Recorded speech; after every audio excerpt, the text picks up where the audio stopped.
काफ़ी एक्साइटेड थी मैं पूरे तैयारियों से लेकर और फाइनल डे तक। और जनरली क्या होता है ना कि हम लोग बहुत टाइम लगाते हैं ना, brides take this sweet time, but मैं सबसे पहले रेडी होकर घूम रही हूँ इधर उधर। खाना तैयार है, खाने में क्या सब रेडी है, डेकोरेशन हो गया, अच्छा ये हो गया, चलो फोटोग्राफर आ गया, जब फोटोग्राफ्स खींच लेते हैं। I think I was the most chilled out bride ever. नहीं, touch wood for that. I hope मेरे में कोई चेंजेस ना आए, and I think and I know actually that Sandeep also doesn't want any changes in me, and I would be happy. और मैं सबसे ज़्यादा खुश हो जाऊंगी कि अगर मैं ऐसी ही रहूँ, शादी के बाद भी ऐसे ही रहूँ। खाना 2 जन का बनाना पड़ेगा और कुछ नहीं, ज़्यादा से ज़्यादा। That's the only change right now. I stay alone in Bombay, तो मैं एक ही जन का खाना बनाती हूँ। संदीप आ जाएगा तो 2 जन का खाना बनेगा, और मूवी पार्टनर मिल जाएगा, और ड्राइविंग पार्टनर मिल जाएगा, और पिलो पार्टनर मिलेगा, पिलो फाइट पार्टनर मिलेगा, और एक परमानेंट रूममेट मिलेगा। I want a very small wedding. In fact even my engagement was a very small function. मैंने गेम्स रखे थे अपने एंगेजमेंट में, दोनों मेरे साइड की फैमिली के लिए, उसकी साइड की फैमिली के लिए।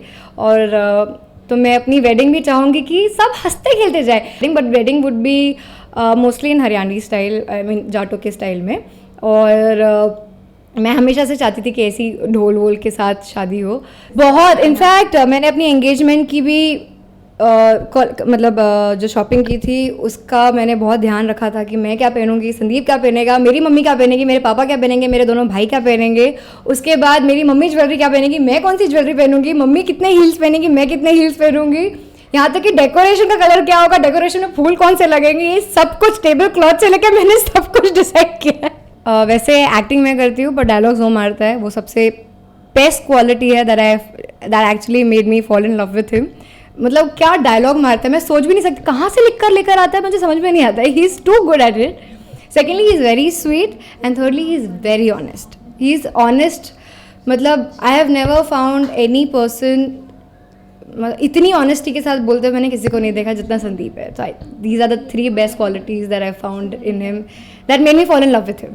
Very lazy, actually I tell you why, because he's been an Olympic swimmer। तो वो बेचारा सुबह मतलब 10 साल से उसने एक रूटीन फॉलो किया है, 4:30 बजे उठना, टाइम पे सोना, टाइम पे खाना खाना, सही चीज़ें खाना, सही टाइम पे भी खाना, सही चीज़ें भी खाना, और साथ में सही टाइम पे सोना। मतलब पार्टी में जाएगा तो उतना ही खाएगा जितना उसको बोला जाएगा, जितना उसका डाइटिशियन ने बोला होगा, because obviously he is an international player right.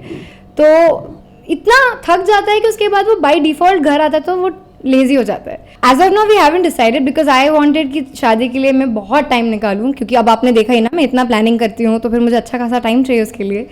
तो अभी with work actually in hand, so that's I am thinking कि कब थोड़ा ब्रेक मिले उसके बाद हम शादी की डेट फिक्स करें। वैसा जल्दी तो है नहीं, जब होनी है हो ही जाएगी। To all my fans, my viewers and people who also don't watch it, please ये लिंक शेयर करने के बाद जो लोग देखेंगे और ये देख रहे हैं, please watch Nagarjun which comes on Life OK every day, not every day, every week day, Monday to Friday 9 PM। Please watch me as Noori and I love you. I love you too. Mwah. Hey, this is Paul V. Puri. And this is Pooja Banerjee. You're watching Telechakkar. And subscribe to the YouTube channel of Telechakkar And keep watching Nagarjuna. on Life OK. Yeah.